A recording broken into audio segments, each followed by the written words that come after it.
कोई भी अगर जो सभा या कोई जुलूस निकाला जाना है तो उसकी अनुमति ली जानी होगी, परंतु उस अनुमति को बहुत ही सुगम और सरल रखा जाएगा। कोई भी व्यक्ति अगर अपने सामने किसी भी प्रकार की चुनावी प्रक्रिया का उल्लंघन होते हुए पाते हैं तो वो यदि उसकी फ़ोटो खींच के और इस पे ऐप में डाल देते हैं या अपना लोकेशन पिन डाल के इस पे डाल देते हैं तो उनकी पहचान गुप्त रखते हुए वहाँ पर तुरंत जो पास की फ्लाइंग स्क्वाड की टीम है वो 20 मिनट के अंदर अंदर वहाँ मौके पर पहुँचकर और जो भी कोई कार्रवाई करनी है अगले कुछ समय में वो कार्रवाई करते हुए उसकी रिपोर्ट चुनाव आयोग तक पहुँचाती है। टोल फ्री नंबर है 1950 डिस्ट्रिक्ट कंट्रोल सेंटर, या हमारे यहाँ कार्यालय में अगर आप स्वयं उपस्थित होकर शिकायत करना चाहें आप शिकायत करें। जो आपके द्वारा प्रमाण दिया जाएगा उस प्रमाण पे तुरंत प्रभाव से 24 घंटे के अंदर कार्रवाई की जाए। चुनाव आयोग के द्वारा ये प्रावधान किए गए हैं कि नॉमिनेशन की आखिरी दिनांक यानी 6 नवंबर से 10 दिन पूर्व तक नए नाम जुड़वाने का कार्य किया जा सकता है। तो यदि अभी भी किसी मतदाता ने अपना नाम ना जुड़वाया हो किसी कारणवश तो वो अपना नाम जुड़वाने के लिए प्रपत्र 6 के माध्यम से अपना आवेदन दे सकते हैं। यह सुविधा ऑनलाइन भी उपलब्ध है। वोटर हेल्पलाइन ऐप यानी VHA के माध्यम से भी आप ये आवेदन दे सकते हैं। प्रदेश में आम चुनाव की घोषणा के साथ ही आचार संहिता लागू हो गई है। सर ये जानना चाहेंगे आचार संहिता क्या है और इसका पालना क्यों जरूरी है? आचार संहिता बेसिकली इसलिए बनाई गई थी ताकि जो भी दल चुनाव लड़ रहे हैं, जो भी अभ्यर्थी चुनाव लड़ रहे हैं, उनको सबको एक लेवल प्लेइंग फील्ड मिल सके। सिर्फ इसलिए कि कोई व्यक्ति पूर्व में सत्ता में थे या उनके द्वारा पूर्व में कुछ योजनाएं संचालित की गई थी उस कारण से किसी को भी अनुचित लाभ ना मिले, तो इसलिए सबसे पहले जो प्रचार प्रसार की सामग्री होती है वो 24 घंटे के अंदर सरकारी कार्यालयों से और 48 घंटे के अंदर सार्वजनिक स्थानों से उन्हें हटाया जाता है और जो कार्य पूर्व में प्रारंभ हो चुके हैं उन्हें प्रारंभ रखा जाता है, अन्य सभी कार्यों को बंद कर दिया जाता है। सर वोटर लिस्ट की बात करें तो सर कब तक जारी होगी और वोटर लिस्ट में अभी भी नाम जुड़वाए जा सकते हैं नए मतदाताओं के?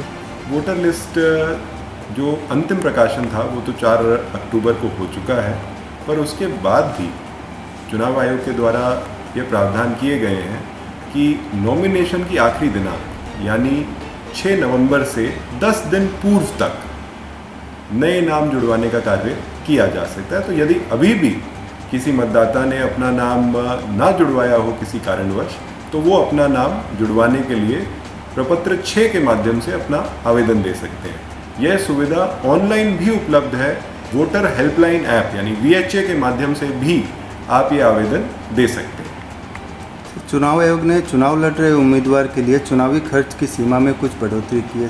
जी, ये निर्णय चुनाव आयोग के द्वारा पूर्व में लिया गया था कि इसे बढ़ाकर 40 लाख रुपए किया गया है, क्योंकि चुनाव में जो भी खर्च होता है उस पर बड़ी पैनी निगरानी रखी जाती है और भारतीय राजस्व सेवा के अधिकारियों को इसमें लगाया जाता है जो पूरे अकाउंट मेंटेन करते हैं कि कितना खर्चा हुआ, कितना वाहनों पे हुआ, कितना पब्लिक मीटिंग पे सभाओं पे हुआ। और यह जो लिमिट है इसे व्यवहारिक पाया गया। सभी राजनीतिक दलों से चर्चा करने के बाद यह सीमा तय की गई है और यह इन्फोर्स किया जाता है कि जो भी चुनाव लड़े वो इस सीमा के अंदर रहते हुए चुनाव लड़ें। सर चुनाव आयोग ने इस बार नवाचार करते हुए दिव्यांग और 80 वर्ष से अधिक उम्र के वृद्धों के लिए घर बैठे वोट डालने की व्यवस्था की है, तो सर इसका जो लाभ है वो एक पात्र मतदाता कैसे ले सकता है? देखिए, इसमें ये राज्य के लिए नई व्यवस्था है, लेकिन अपने ज़िले में जो पूर्व में सुजानगढ़ में और सरदार शहर में उपचुनाव हुए थे उसमें ये व्यवस्था लागू की गई थी। तो ज़िले के उन भागों के मतदाता इस व्यवस्था से परिचित हैं। इस व्यवस्था के अंतर्गत जो 80 वर्ष से अधिक आयु के मतदाता हैं या जो 40% से ज़्यादा दिव्यांग मतदाता हैं उनके पास ये सुविधा रहेगी कि वो यदि ये विकल्प देते हैं कि वो घर पे वोटिंग करना चाहते हैं तो उन्हें ये सुविधा उनके घर पर ही उपलब्ध कराई जाएगी। सर कर्मचारियों के लिए भी पोस्टल बैलेट के लिए इस बार नई व्यवस्था की गई है? जी हाँ, इस बार कोशिश की जा रही है कि सब कर्मचारी अपना वोट अवश्य डालें और इसके लिए उनसे अभी विकल्प लिया जाएगा। ड्यूटी ऑर्डर के साथ साथ ही उन्हें सूचित किया जाएगा। साथ ही जहाँ पर ट्रेनिंग होगी वहाँ पर ही एक वोटर फैसिलिटेशन केंद्र बनाया जाएगा जहां पर उन मतदाताओं को मत डालने के लिए प्रेरित किया जाएगा और सुविधा दी जाएगी। सर कोविड पीड़ित जो हैं वो भी पोस्टल बैलेट से मतदान कर सकते हैं? जी, कोविड पीड़ित जो व्यक्ति हैं उनके लिए भी होम वोटिंग की सुविधा दी गई है। वर्तमान में ज़िले में कोविड के रोगी नहीं हैं, लेकिन यदि कोई ऐसा केस आता है तो उन्हें भी मतदान की सुविधा देने के लिए विशेष प्रावधान लागू किए जाएंगे। सर चुनाव में धांधली, अनुचित साधनों के इस्तेमाल, मादक पदार्थों और काले धन के इस्तेमाल से चुनाव प्रक्रिया को प्रभावित करने वालों की रोकथाम के लिए क्या व्यवस्था की गई है जिले के अंदर? इसके लिए 3 प्रकार की अलग अलग टीमें बनाई गई हैं। एक तो जो स्टैटिक निगरानी दल हैं, जो अलग अलग जगहों पर नाकाबंदी करके और वहाँ से जो गुजरने वाले वाहन हैं उनके ऊपर निगरानी रखेंगे कि किसी भी प्रकार से जो निषेध वस्तुएं हैं उनका परिवहन ना हो। दूसरा, फ्लाइंग स्क्वाड की भी व्यवस्था की गई है, जो यदि कहीं से शिकायत या सूचना प्राप्त होती है कि कहीं पर किसी प्रकार का अनुचित लाभ किसी वोटर को दिया जा रहा है या किसी प्रकार की लालसा दी जा रही है या कहीं कोई भंडारण इस प्रकार का किया गया है, तो वहाँ पर भी उस फ्लाइंग स्क्वाड के द्वारा जाकर कार्रवाई की जाएगी। सर अगर कोई ऐसा काम होते हुए देखता है एक आम आदमी, तो वो अपनी शिकायत कहाँ दर्ज कर सकता है? वो अपनी शिकायत कई सारे ऐसे मंजर हैं जिनके माध्यम से वो कर सकते हैं। सबसे पहला माध्यम तो है C vigil.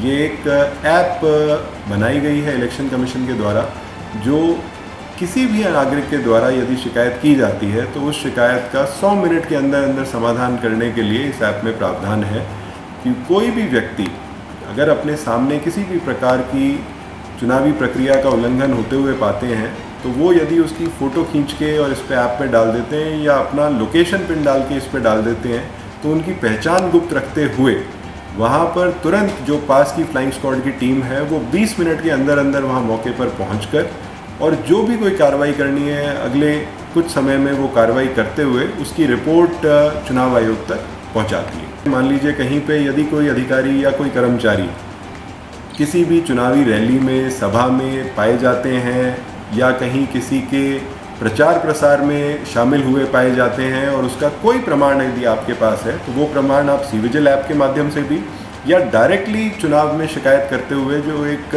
Toll free number है 1950 डिस्ट्रिक्ट कंट्रोल सेंटर या हमारे यहाँ कार्यालय में अगर आप स्वयं उपस्थित होकर शिकायत करना चाहें, आप शिकायत करें। जो आपके द्वारा प्रमाण दिया जाएगा उस प्रमाण पे तुरंत प्रभाव से 24 घंटे के अंदर कार्रवाई की जाएगी।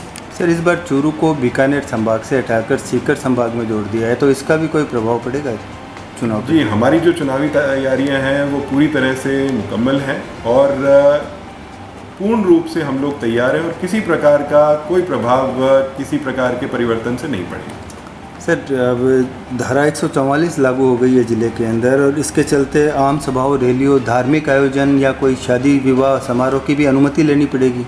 जी, इसमें कोई भी अगर जो सभा या कोई जुलूस निकाला जाना है तो उसकी अनुमति ली जानी होगी, परंतु उस अनुमति को बहुत ही सुगम और सरल रखा जाएगा और जैसे ही कोई भी व्यक्ति अनुमति के लिए आवेदन करते हैं उन्हें तुरंत प्रभाव से यह अनुमति दी जाएगी।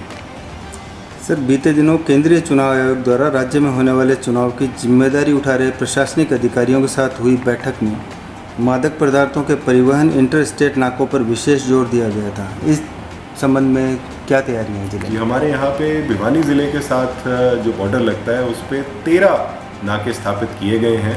उन 13 के 13 नाकों के ऊपर सख्त नाकाबंदी करते हुए और कोशिश की जाएगी कि किसी भी मादक पदार्थ का परिवहन इस ज़िले के थ्रू ना होने दिया जाए और यदि कोई ऐसा प्रयास करता है तो धरपकड़ करते हुए सख्त कार्रवाई उनके विरुद्ध की। सर चुनाव के दौरान निजी हित के लिए सोशल मीडिया का दुरुपयोग करने वाले या कोई भड़काऊ भाषण देने वाले लोग हैं और सांप्रदायिक तनाव फैलाने वाले लोगों के खिलाफ क्या कार्रवाई की जाएगी? आमजन यदि कहीं ऐसा होता देखता है तो उसे वो कहाँ शिकायत कर सकता है? जी, इसके लिए भी एक यहाँ पे कमेटी बनी हुई है MCMC यानी मीडिया सर्टिफिकेशन एवं मॉनिटरिंग कमेटी। इसके तहत यदि कहीं पर फेक न्यूज़ संचालित की जाती है किसी को बहकाने के लिए या दुष्प्रचार के लिए तो उसको काउंटर करने के लिए, और जो दूसरा आपने सांप्रदायिक तनाव फैलाने की बात की, तो ना सिर्फ ऐसा कोई पोस्ट होगा तो उसे हटवाया जाएगा, परंतु उनके विरुद्ध जो IPC के संबंधित सेक्शन है उन धाराओं के तहत FIR कराते हुए कार्रवाई भी की जाएगी। मैं चूरू के समस्त वोटर से अपील करना चाहूँगा कि पिछली बार हमारा मत प्रतिशत लगभग 75% रहा था और अब की बार आप सबके प्रयासों से अपेक्षा करूंगा और आप सबसे निवेदन करूंगा कि आप अधिक से अधिक संख्या में आएँ ताकि चूरू का मतदान प्रतिशत हम कोशिश करके 80% से अधिक कर सकें।